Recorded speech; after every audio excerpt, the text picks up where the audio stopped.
Hello everyone, welcome to the session on operating system. Today's topic will be implementing file systems. The last two sessions we spoke about on high level what do you mean by file system and the different access methods and the different directory structures and so on. So today we'll try to understand when I say a file system, how is it basically implemented on the hard disk. Okay, so these are the topics that we'll be covering: file system structure, file system implementation, directory implementation, allocation methods, and free space management. Okay, so to start with file system structure, right? So first, when I say file, it's nothing but a collection of related information, right? A file is there where the file is basically residing on the disk, right? So now, when the file is residing on the disk, should be a means of how you control the flow of data. You have to have a structure in which the file is being saved on the disk, right? Right. So here, when there is a kind of structure or there is a kind of system that is required to be placed on the secondary storage such as disk, that we call it as a file system. So where is file system? The file system resides on the secondary storage. What does a file system do? File system provides efficient and convenient access to disk by allowing data to be stored, located, and retrieved easily. Okay, so we have the hard disk which stores the file, but the convenient way of accessing the file, right? Because the file data is distributed across the disk in the form of blocks, right? So that is physical storage, but logically, how does it appear as a file? Okay, so that is what is the use of the file system. Now we try to understand how does this file system look basically. Okay, so the file system could be viewed in different way, and it is basically organized into many layers. So when the file system is organized in layers, we can say it as a layered file system. Okay, so when we talk about layered file system, then it's easy for us to understand when if there are various layers in the file system, what is the activity or what is the characteristics of each of the layer of that particular file system. Then you get a overview of what basically a file system is. Okay, so when I say a layered file system, basically it is layered in this way where you have the top level, it's nothing but the application program, it's nothing but the user program, a program being developed. Okay, so naturally what does a program do? It has to talk to a data what is residing on the storage. Okay, so you have the application, you have the data, or you can tell it in terms of file. When these have to talk to each other, in between you have the file system. Okay, so how is that layered? That in below the application program we have logical file system. Below that we have file organization module. We have basic file system, input output control, and the device. So you see the application program is talking to the device. The device is nothing but any of the secondary storage where your file is stored. Okay, so now we talk about each of the layer. What is the functionality of each of the layer? So then we will understand it better. So first we'll talk about the input output control layer. So what is this? The lowest level is basically the input output control. What does it basically have? See, when you have a disk, so when you have to control the disk, you have the device drivers, right? So so basically it consists of device drivers and interrupt handlers to transfer information between the main memory and the disk. So you are pulling the data from the disk. So who is taking care of the control? It's basically the input output control level. Okay, so let's say for example, if you want to retrieve some block from the disk, so what is the command you pass? You pass a very high level command such as a retrieve block 123, right? So you just say give me the block. Okay, so that is basically from the main memory of passing the input, right? So that is passed to the disk. You pass the command like retrieve block 123. So what does output have? Basically its output consists of low level hardware specific instruction that is used by the hardware controller, which interfaces the input device to the rest of the system, right? So basically what does it do? it just says from the device driver, you get what the requirement was from the main memory, right? So that is basically is, I mean, that is about the input output control level, right? Here the out in whatever it's coming from the memory, or it's coming it's coming from the memory to the disk, or from the disk to the main memory, there should be a controller in between, and that is taken care by the input output control level. Okay, the next one is the basic file system, right? So basic file system needs only to issue generic command to the appropriate device driver to read and write physical blocks on the disk, right? So previously, I'm telling in previous slide, I told you have a controller which is controlling the disk.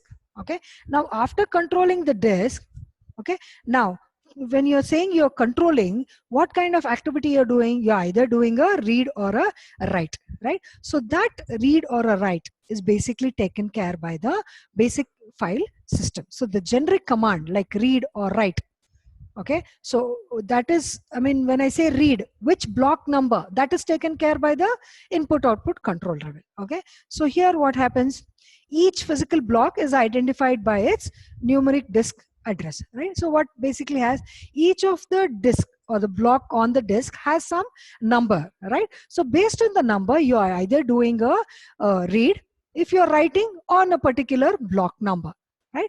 So it manages memory buffers and caches, because you're doing a read and write, right? So the data which is moved from the disk is basically moved onto a buffer or to the cache. A block in the buffer can hold the contents of the disk block, right? So when you're saying you're reading the data from the disk, actually the data is moved onto the buffer, and you're basically reading it from the buffer on, I mean, which is being accessed by the application program. Okay, so when I say buffer and the cache, frequently used data is basically stored in the cache. Okay, right? So this is about the second level, which is basically the basic file system. Okay, then we move on to the one more level above, which is called as a file organization module. Right? So what is this file organization module basically is used for? It basically knows about files and their logical and the physical blocks. Okay, so it's like I say I have a file. Let's say that file has 4 blocks. Okay, but those 4 blocks are not placed in a contiguous manner on the disk. It could be distributed on the disk. Okay, so that is physical block, and how it looks to the user is nothing but the logical block, right? So here the organization file organization module basically knows the mapping of the logical blocks to the physical blocks. Okay, so when you need to know the logical block, you need to know the logical block of which particular file, right? So knows the location of the file in the disk. You also need to know where is it located on the disk. Logical numbers are numbered from 0 to n. As I told, if there are 4 logical blocks of a file, it is 0, 1, 2, and 3. Okay, so that is a number given for the logical block of a file. But how is it on the disk? So on the disk, where the blocks are stored, the numbering are totally different. Okay, how it looks to the user is in the logical block, and how is it placed on the disk, that we call it as a physical block. Okay, and along with that, along with the I mean mapping between the logical block and the physical block, right? The file organization module also has some free space manager which tracks unallocated blocks and provides these blocks to the file organization module when requested. So it also, this module also takes care of managing the free space, right? So there is something called as a free space manager. So whenever there is the block needs to be allocated, okay, so the free space manager takes care of it. Okay, so that's about the third level. And then we talk about the last level, which is basically the logical file system. What does a logical file system has? It manages the metadata information. So metadata is nothing but a high level abstract of what basically the file is about. What are the number of logical blocks? What are the number of physical blocks? Where is the file located? In which particular data structure is a file located? Okay, so what are the different controls given to that particular file? All that is basically taken care in the logical file system. It manages metadata information, includes all detail about the file except the contents of the file. All the attributes of the file will be taken care, will be put in the metadata except the content of the file. It manages the directory structure. Naturally, when the file is there within the directory, it means you need to manage that directory also. Maintains file, I mean, when I say maintain it, the location is based on which particular directory you have stored, right? Maintain file structure via file control block. We'll try to understand what FCB is. File control block, which is also called as inode in the Unix, has information of the file, owner, size, permission, and so on. If you'll remember, when I executed the command ls underscore L when in the class session, it showed you full details of what is the permission given, what is the size, what is the, who is the owner, and where is it located, right? So all that information is basically stored in the file control block. Okay, so having this file system being in a layered format, you know what is the functionality of each of the layer. Input or first layer, input output control, it takes care of talking to the device with a high level command, and then the basic file system makes sure it just issues commands like read and write.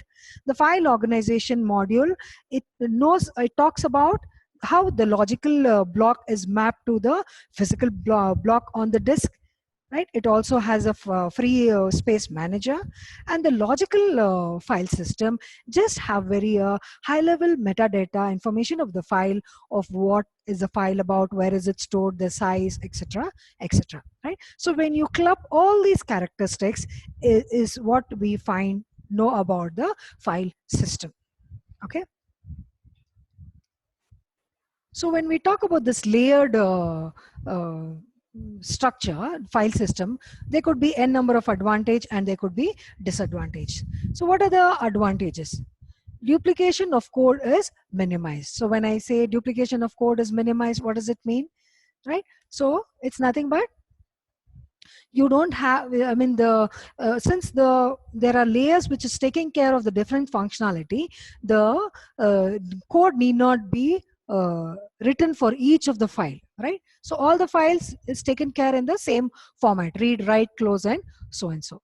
Input output control and basic file system can be used by multiple file system. That is what, once you have the foundation can be used by n number of files.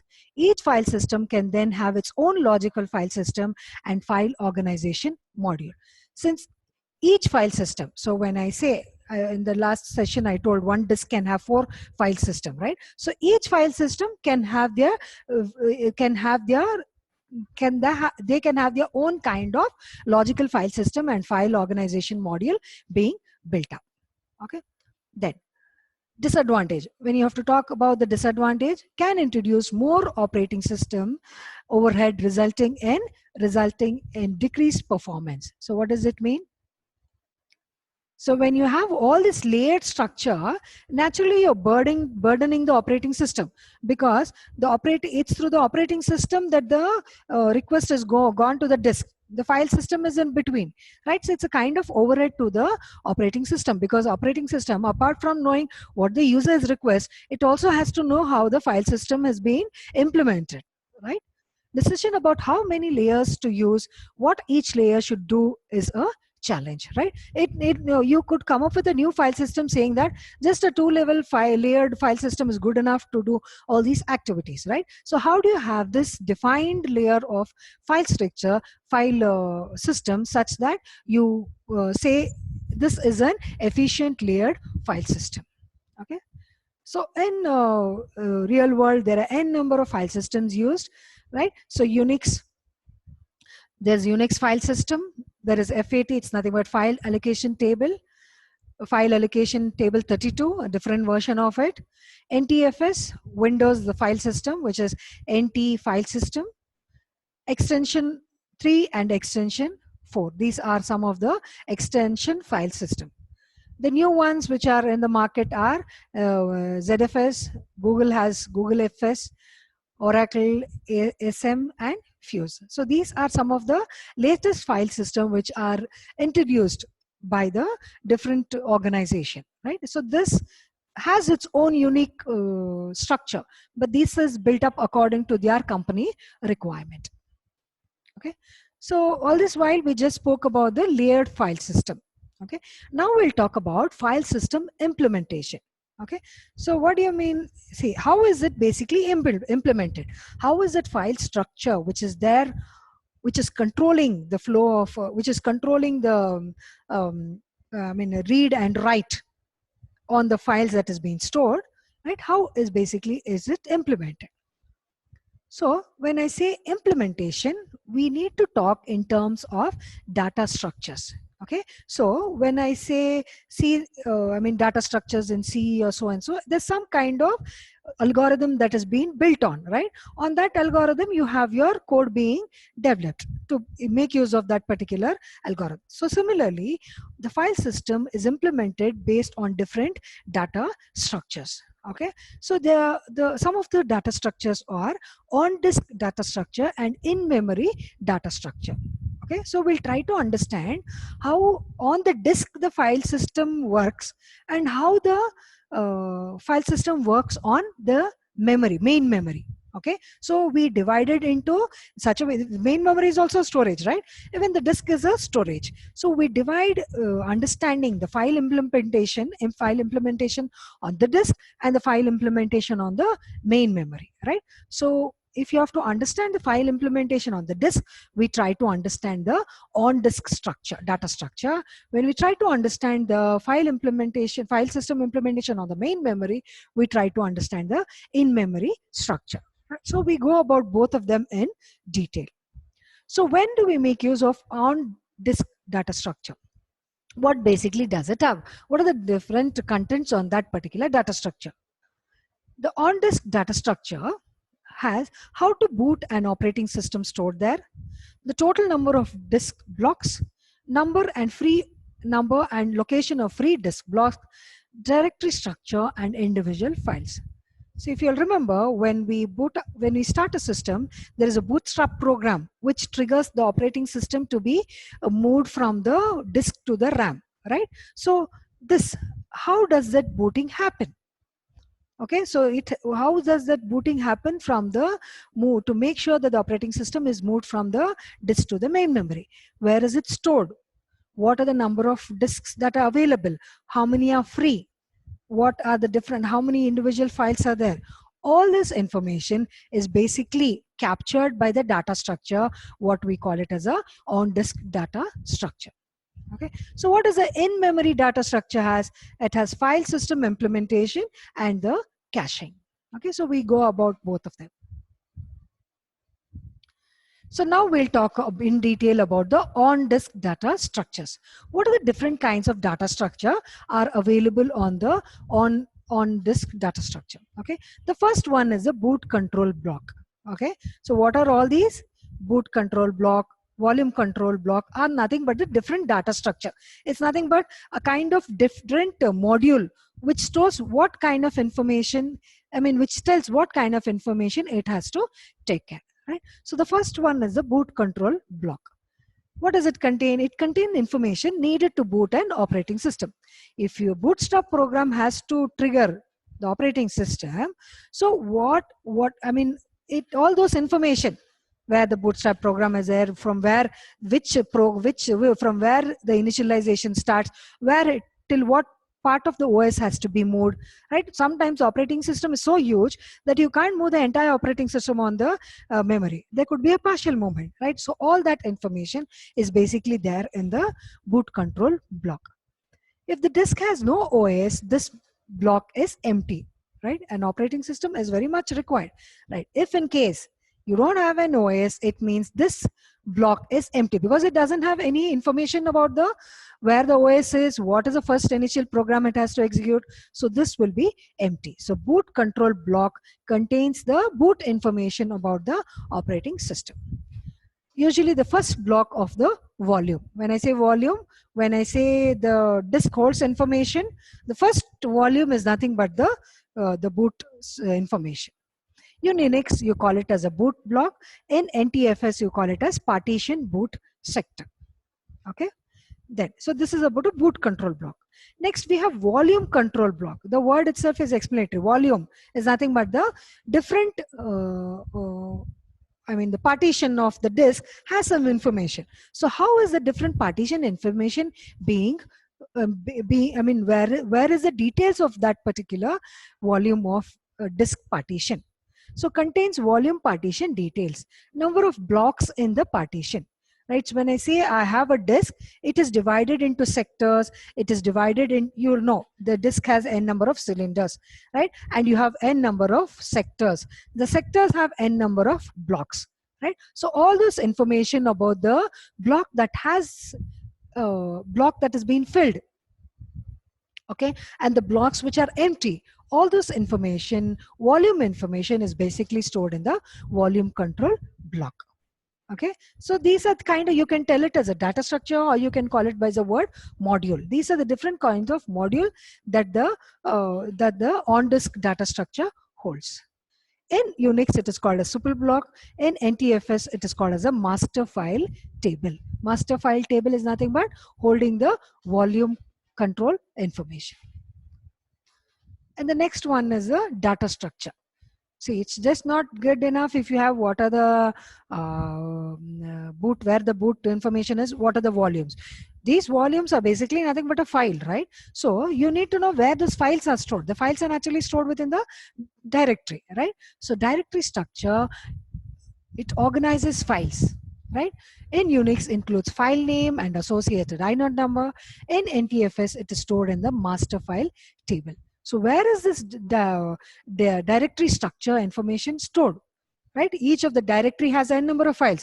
So when I say file, does it have a unique number to it? Yes, that is what we call it as a inode number in the case of Unix. All this is basically stored in the directory structure.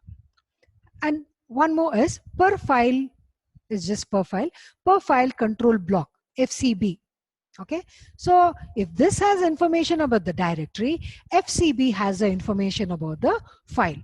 That's all. Each file information is there in the block, what we call it as a file control block. When I say per file control block, it means per file information is there in that particular block. Contains details about the file, has a unique identifier number to allow association with the directory entry. In NTFS, it is stored in the master file table. Okay, so we spoke about boot information, we spoke about the volume, we spoke about the directory, we spoke about the file. All these are the basic data structure, which are the basic data structure on the on-disk data structure file implementation. Okay, two kinds, on-disk structure and in-memory data structure. All that we spoke about in the on-disk structure, and basically the 4 different type of data structures. Okay, so it gives you an idea, like when I say file system, it's just not everything in one, right? The different data structure which takes care of different information. Next, we move about the in-memory data structure. Right? So when I say in-memory data structure, what are the different components that it basically holds? First one is mount file. Mount file, we spoke about mount file in the previous session. Mount file, point is nothing, not file, it's mount table. Mount table is nothing but a table where logically a file system, logically directory of one file system can be mapped to the other file system. Right? I showed you an exam also. So when this logical mapping is happening, there should be an entry, right? And that entry is done in the mount table. So information about each mounted volume is being stored in this particular table. Directory structure cache. It holds directory information of the recently accessed directories. So once I keep opening the accessing the file within the directory, so this directory information has to be placed somewhere, right? So that is there in the directory structure cache. Okay, not all the directory information, what is recently being accessed. And then we have something called system-wide open file table. Contains a copy of the FCB of each of open file. So let's say if you have 10 file open, okay, so 10 file are open, it means, if you'll remember here, per file control block. What does it mean? Whatever file is there, that information is there in the FCB, right? So now when I say system-wide open table, file table, all the files that are open is there in the file, in the file table called as open file table. So that table contains a copy of the FCB of each of the file open. So whichever is there in the so FCB has the copy of all the file that is there in the disk, but whereas in the wide open file table, it has a copy of only the file that has been open. It also contains a copy of the FCB of each of the open file. Per process open file table. So this is important. Here is all the tables that are files that are open, but here is per process means if I say there are two processes, what are all the table files that are accessed by that process? That entry is done in the per process open file table. Points to the appropriate entry in the system wide open table. So instead of having one more entry into this, what does it do? It just points to this. It means, let's say there are two processes. One process looks up to file 1 and file 2. Second process looks up to file 2 and file 3. Right? So instead of having 4 entry, I just say these are all the files and are pointed to the this table which already has the number of files that has been open. That's why it says points to the appropriate entry in the system-wide open file table. Okay, so all the files open will be over here. All the files that is open per process will be in the per process open file table. Okay, and then we have what is called as a buffer.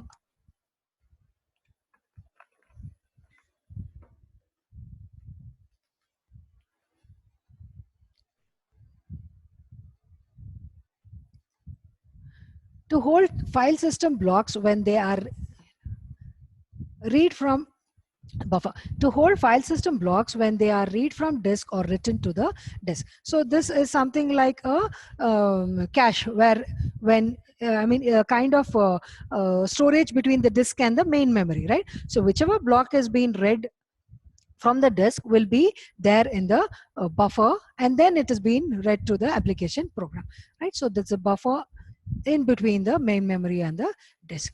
So these are all some of the data structure that resides in the in-memory data structure. Okay, so all this while we are talking about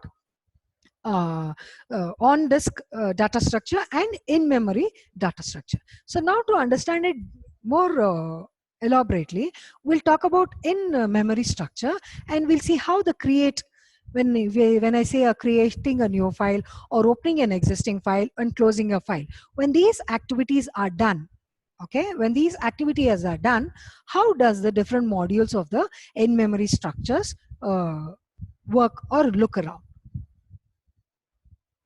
right? So we know this is how the layered file system looks like. Okay, so now let's say I'm creating a new file. Okay, I'm creating a new file. First of all, where do I say create a file? It is through some application, right? So that is why application program calls logical file system. So this one calls the logical file system, right? So when I say what is the reason of calling the logical file system? Logical file system has what? It has the metadata information about the entire file system. What are all the directories? What are all the files within the directory? Just a high level information, right? So the logical file system knows the name of the directory structures. So it knows what are all the directories within that particular file system. Okay. Once you know you want a particular directory, you found a directory, and that within that directory you want to create a file, right? So it allocates a new file control block. It means once you have selected the directory, you create a file, you say right click, new file. Once you create a new file, a new FCB is created. It means a new, like you'll remember the process control block, every process has a process control block, every file has a file control block, that's it. right? So as soon as I say I select the directory and I create a file, a new FCB will be created. System reads appropriate directory into memory, right? It reads which directory is the file being created, updates the directory with the new file name and the FCB and FCB, and writes back to the disk. Once I say create a file, a new FCB is created, and this file and the updated FCB, everything goes and sits into the disk. Okay, so that is what happens when you're creating a file. Okay, so it's just not easy on a high level when I say I created a file in a particular directory. No, for that internally what happens, there's a request sent to the logical file system. Logical file system has the information of the different directory. Now you select the directory. As soon as you select a directory and you're about to create a file, there's an FCB created, and this information is gone onto the disk. So once it basically would look like this. The file control block typically would look like this, where it has what are the different file permission, what are the different dates when it's created, when it's written. So naturally I'm looking into file creation, so it will be create. Who is a owner, who is a group owner, what are the different kinds of access control list that has been given, what is the size, and what are the different data blocks that fall into this particular file.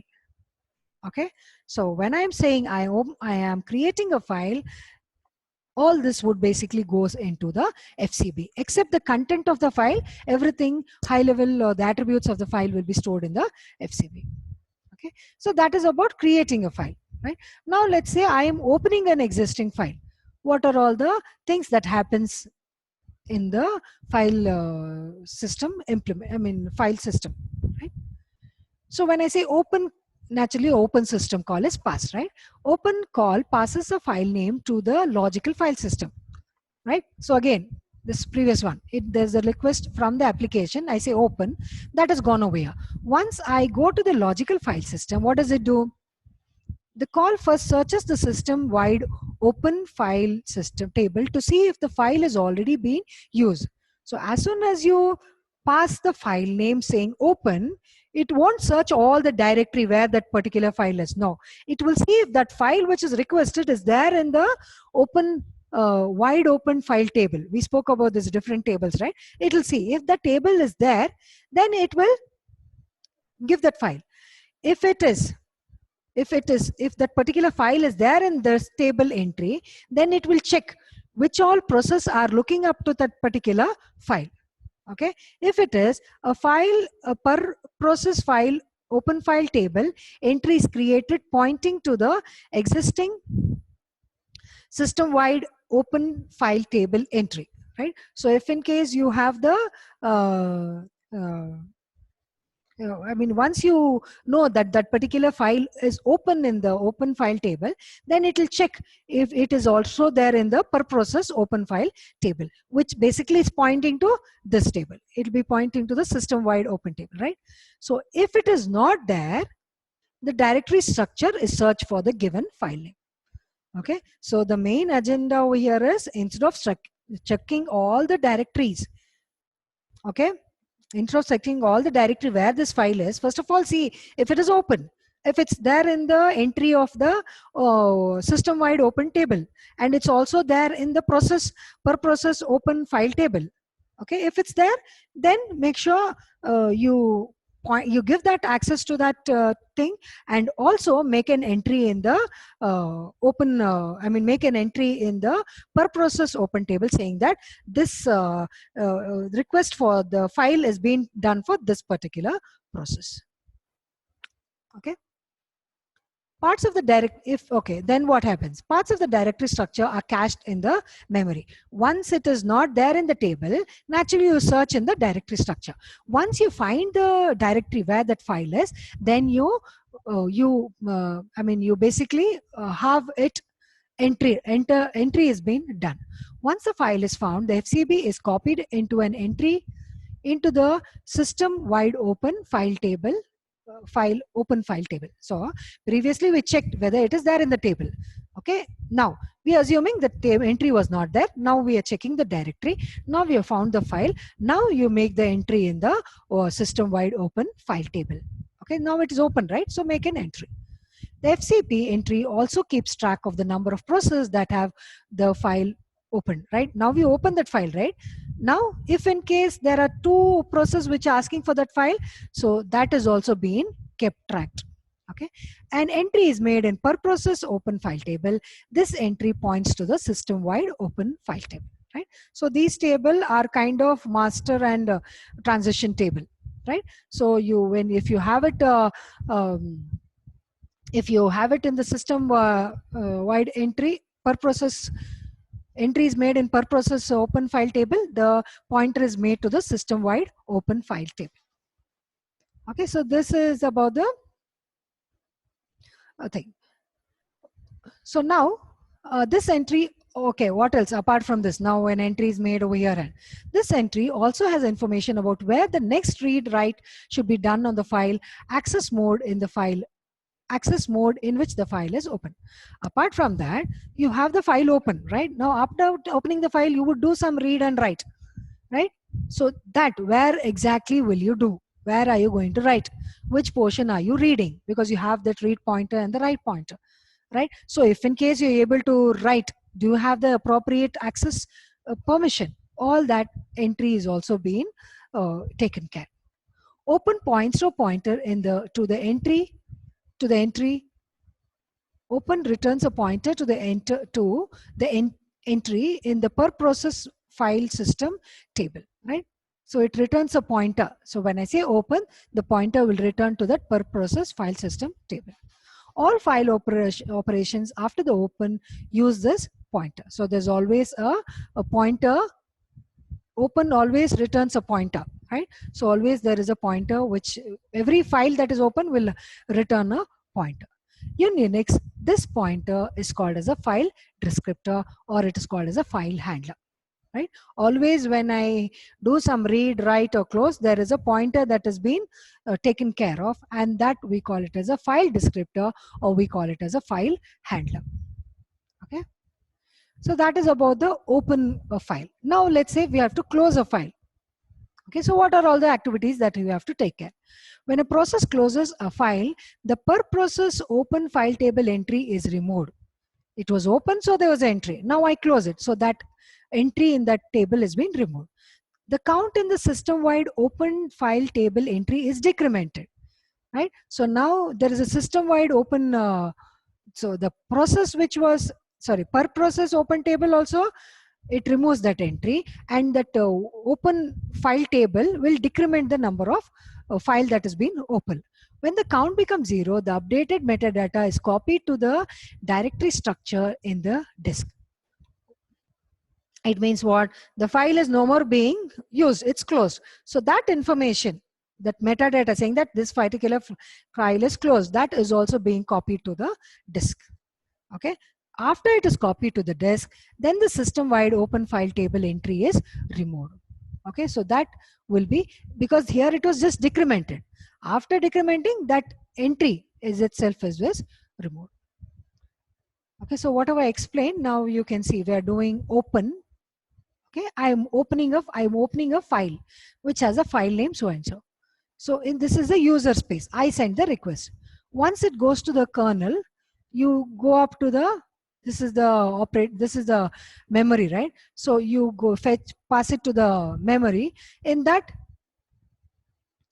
in the kernel memory, it searches where is this particular, where this particular file is there, right? So it goes and fetches the file control block. It checks the file control block because the file is already created, you're opening it.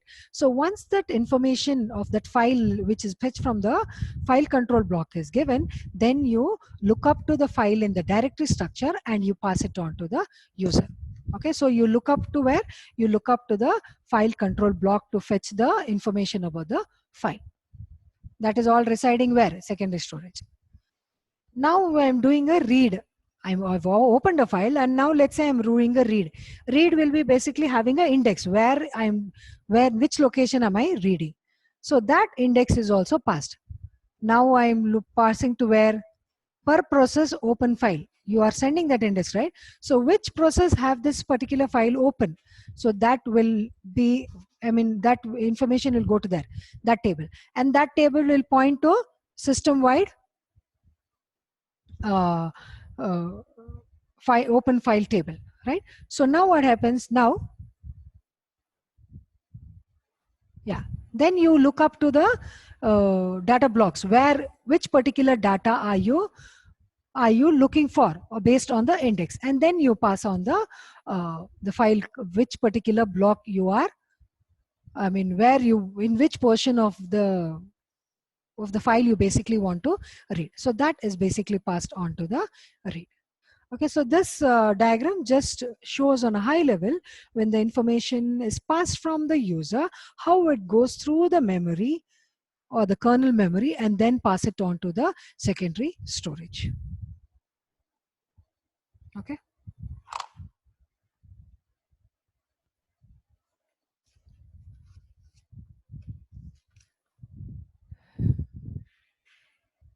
Okay. So that's about the file structure implementation. So in file structure implementation, we just try to understand the layered file system, and then we try to go through the different file system implementation, that is on disk on disk data structure and the in memory data structure. And in memory data structure, you can do and how an open, close, and create file can be done, and what are the various steps that it would go through in order to do those kind of operations, right? Now we move on to the directory implementation. Okay, so when I say I have a directory that has been created, how is it basically implementation? Directory implementation can be done either in the linear way, or it can be done with the help of a hash table. Okay, so let's look through the linear table. So linear list of the file names with pointers to the data blocks. So what happens in the linear list? So this is one of the simplest method. The simplest method of implementing a directory is to use a linear list of file names with pointers to the data block. Okay, so this method is simple to program but time consuming and to execute. To create a file name, we may first search the directory to be sure that no existing file has the same name. So what does it mean? See here what happens, you have n number of directory, right? Now to create a new file within that directory, to create a new file, search the directory if another file with the same name exists, right? So here you're doing it in a linear way, right? So what happens if you want to create a new directory with the name, you have to see if that particular with that name, if the file already exists.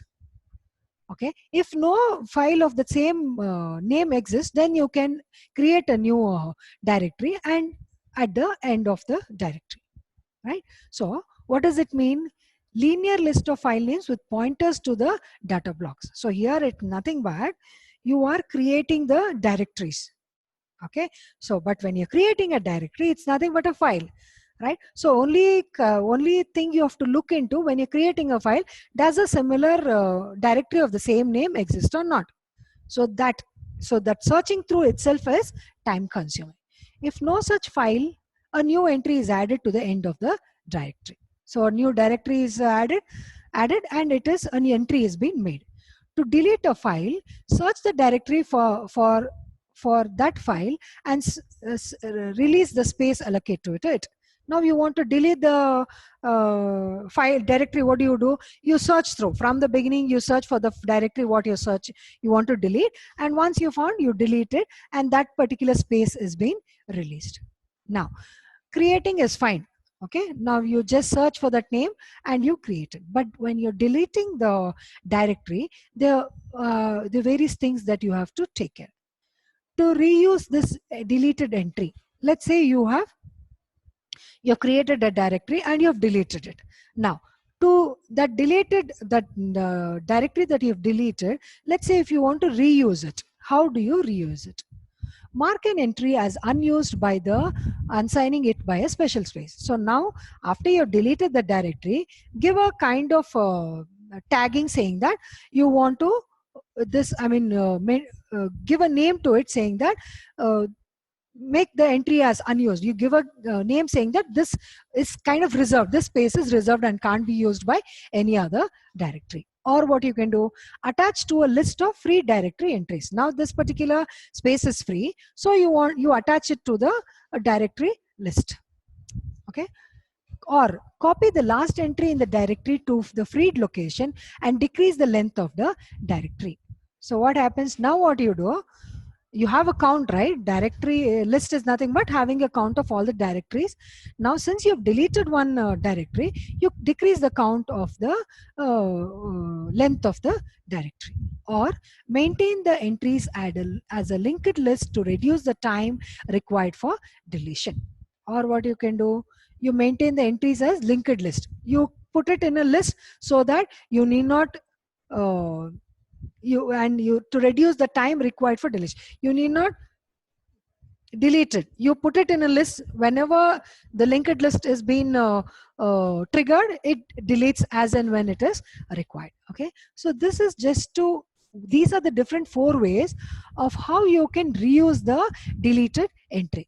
Okay, so previously we are talking about creating a directory or deleting a directory. But when you delete a directory and you want to reuse that deleted entry, then these are the different kinds of action you can take.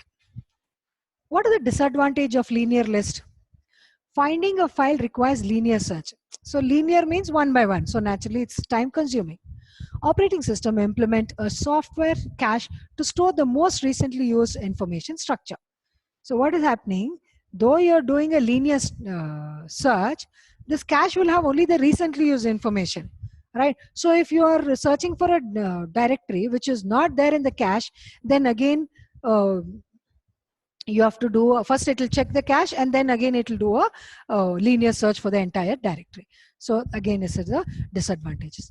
Maintain a sorted list allows a binary search and reduces the search time. So you know what is a binary search algorithm. So if you have it in that way, then the search time would be reduced. That could be some of the disadvantage of a linear list searching for a directory. Okay. So basically we spoke about, when I say directory implementation, it's nothing but a creating a directory, having an entry in the directory list, or you delete the directory and how you can reuse the this particular deleted entry. One more way of implementing the directory is by using a hash data structure. In the case of linear list stores the directory entries and a hash data structure is also used. It means you, along with the linear list, you can also make use of a hash data structure. Hash table takes a value computed from the file name and returns a pointer to the file name in the linear list. So here what happens, hash table would basically compute a hash value.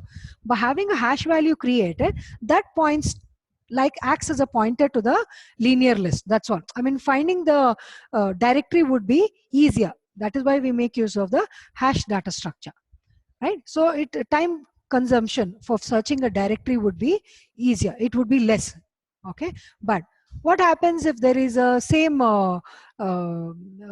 name? Provision must be made for collision.